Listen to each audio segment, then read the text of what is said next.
नमस्कार दोस्तों, maths terminal 1 to 4 में आपका स्वागत है। चलिए आज 3D आकृतियों के बारे में जानते हैं। तो 3D आकृतियाँ क्या कहलाती हैं?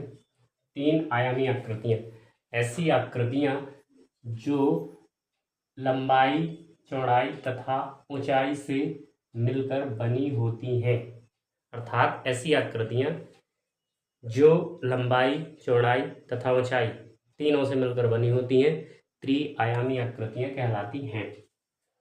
त्रिआयामी आकृतियों में त्रिआयामी आकृति के एक उदाहरण लेते हैं।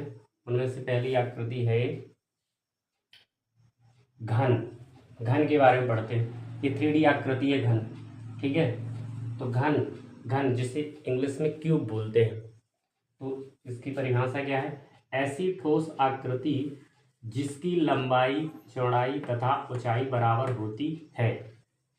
अर्थात ऐसी ठोस आकृति जिसकी लंबाई, चौड़ाई तथा ऊंचाई तीनों बराबर होती हैं, घन कहलाती है वो आकृति। तो अब इस जो घन है ये आकृति, इसमें कुछ फेस होते हैं, अर्थात कुछ चेहरे होते हैं, शिखर, किनारे, इन तीनों से मिलकर बनी होती है। तो देखते हैं कि इस घन में कितने चेहरे होते हैं।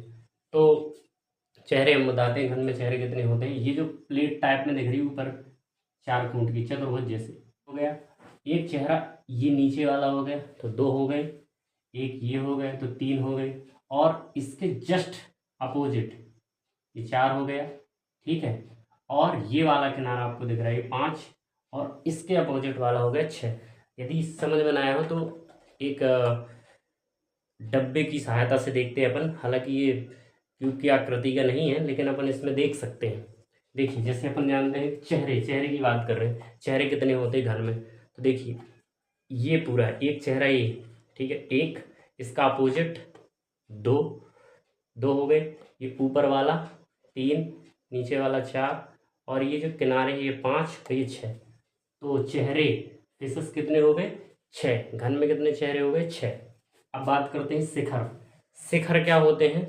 शिखर इसमें देख लीजिए, शिखर दिखाई देते हैं। जैसे एक ये खूंट, अपन नॉर्मल भाषा में खूंट बोल देते हैं। 1 2 3 4 ये हो गए, और 4 इसके अपोजिट है, 4 ये और 4 ये, 5 6 7 8।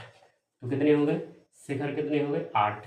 अब किनारे की बात आई, तो किनारे अपन इसी में गिन सकते हैं। दिख रहे हैं अपन को किनारे, देखिए नीचे से एक एक करके गिनेंगे। 1 2 3 4 5 6 7 8 9 10, एक खड़ा वाला 11, और ये 12। तो टोटल कितने किनारे हो गए? 12, ठीक है। ये तो चेहरे कितने होते? तो घन में चेहरे होते 6, शिखर होते हैं 8, किनारे होते हैं 12।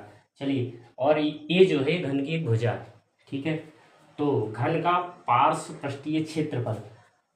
पृष्ठीय क्षेत्रफल लेटरल सरफेस एरिया कितना होता है? 4a²। और कुल पृष्ठीय क्षेत्रफल, घन का कुल पृष्ठीय क्षेत्रफल टोटल सरफेस एरिया होता है 6a²।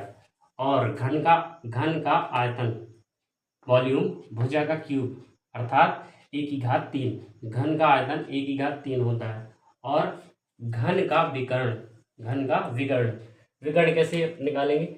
यदि हम यहाँ से लेकर, ठीक है, तो घन का विकर्ण कितना होगा? √3a। अब ये घन के बारे में अपन ने पढ़ा। अब यदि यूनिवर्सल बात करते हैं, यदि किसी भी 3D आकृति को बनाना है, तो 3D आकृति के लिए यूलर प्रमेय का फॉलो होना अति आवश्यक है। देखते हैं यूलर प्रमेय क्या है। किसी भी त्रिआयामी सपाट सतह आकृति के लिए vertex plus F minus E बराबर 2, अर्थात V क्या है? शिखर, F फेस चेहरा, E एज किनारा। यदि कोई भी 3D आकृति बनाना है तो उसके लिए ये सूत्र फॉलो होना आवश्यक है। यदि ये सूत्र फॉलो नहीं होता है तो 3D आकृति नहीं बन सकती है। तो ये रहा आज का घन के बारे में जानकारी। अब नेक्स्ट सेशन में अपन घनाभ के बारे में पढ़ेंगे। तब तक के लिए धन्यवाद। यदि वीडियो पसंद आए तो लाइक, कमेंट और शेयर